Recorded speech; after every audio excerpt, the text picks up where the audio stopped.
Hello, fellow movie lovers in Brazil.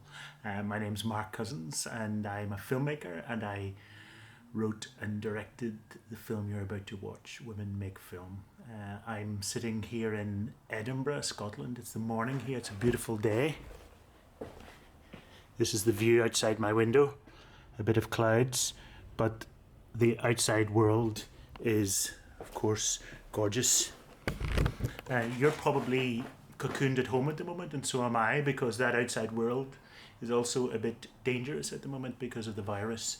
And of course we feel isolated, but the one thing that we love, the thing that we're going to talk about, cinema, stops us feeling isolated. It's a magic carpet ride. It takes us around the world. And so even though I'm tens of thousands of miles away from you, I think psychologically we're really close because we speak the language of cinema.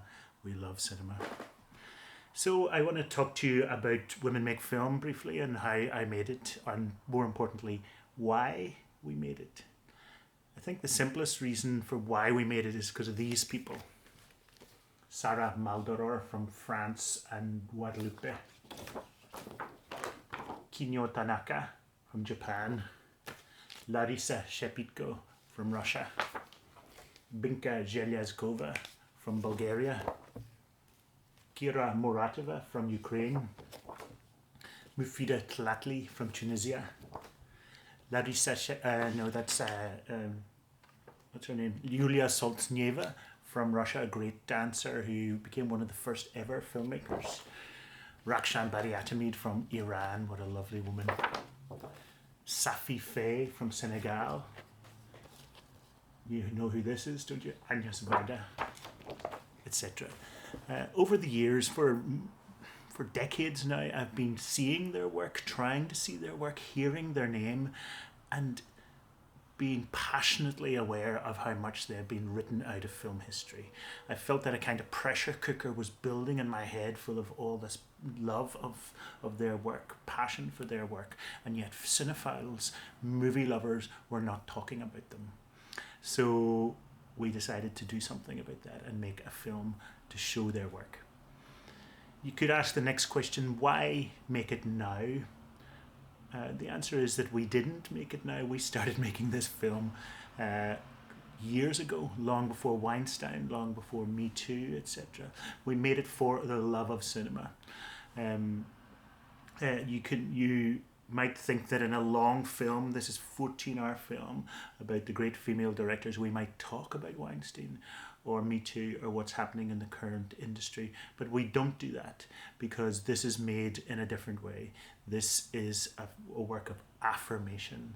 It's just trying to say, look at these filmmakers, and we do not treat them as women filmmakers particularly. I know loads of women filmmakers, and they want to be treated as filmmakers, not female filmmakers. We wanted to look at the work.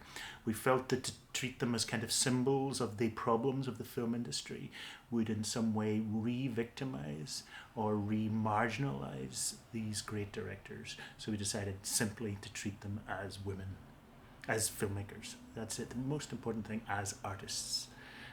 This is where I just check to see if this is recording. And it is. So the next question is, how did we make this film? We made it with zero money. Nobody commissioned it. No TV station, no institution, no cinematheque, no film institute. So we made it for years just with zero money. That gave us loads of freedom to do what we wanted, and what we wanted was the following. I'll show you. I watched loads of films, and my editor and a great researcher, Sonali Bhattacharya in London, watched loads of films. Here are my notes of the films that I watched.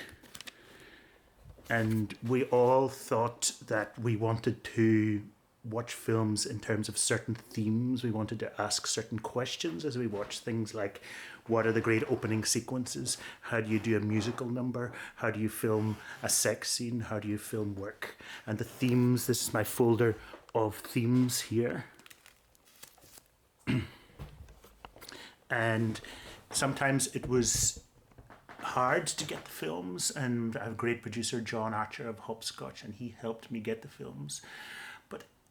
But more importantly, I would say, is it's not all that hard to be hungry for this information. So, for example, when I wanted to think of Brazilian films directed by women, all I did was Google great films directed by women in Brazil, and Petra Costa's name came up, and Gilda de Abreu's name came up, etc. So the information is not hidden away, it's not locked away behind some wall.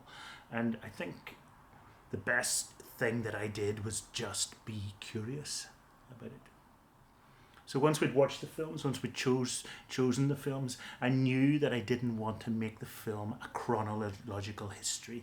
I did not want to start in the 1890s and work my way through. Instead, it had to be these themes that I mentioned. And I thought that a thematic thing, a really practical thing, how do you film a tracking shot? How do you frame beautifully? I thought these would be really practical, and these would be treating these filmmakers as artists. So the themes are here. You can see some of them here. The first one is opening, second one is setting tone, the third one is believability, how do you make your film believable, the fourth one is how do you introduce a character, etc. And for years, I sat at my desk here, and my editor, Timo, sat at his desk here, and we edited. And a big film like this, it's very easy to get lost in it because it's so long, so hundreds and hundreds and hundreds of film clips. So I made a sheet of paper, which sort of was the running order, which told us where each bit went. And here is the sheet of paper. It starts here. Women make film. And there's the first bit, openings, and then there's the second bit and the third bit. And if you can see there, for example, it says Tilda. That's because Tilda was voicing that bit. But the sheet of paper, as you can imagine, is quite big, and I'm going to show you all of it. Here goes. There's the start again. There, Tilda, Tilda, Tilda. Tracking shots, staging, journeys, discovery, etc. By the way, just as a little interlude, these are the actual boots worn by Orson Welles, the great filmmaker, who of course made a film in Brazil.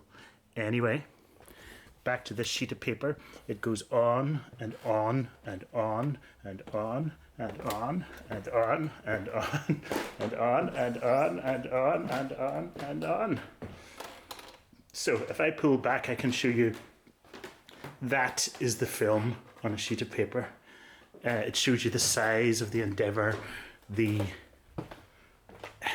just felt like climbing a very, very big mountain. One question that I need to address is, why did a man make this? Why did a woman not make this? And my honest answer is, I'd prefer if a woman had made it. It would be great. It would be more empowering. And I waited for years to somebody to make this thing, and nobody was doing it. Nobody was doing it. And I had this head full of information. And I thought, there's so many great women have made so many interesting activist stance and theoretical stance and political stances about this. And I'm so inspired by Simone de Beauvoir's book in 1949, and here in Edinburgh there's been loads of work about women in cinema. So I thought, they have created a revolution. They're trying to push for change. Maybe I can lend my shoulder to the wheel. Maybe I can be another voice in the revolution.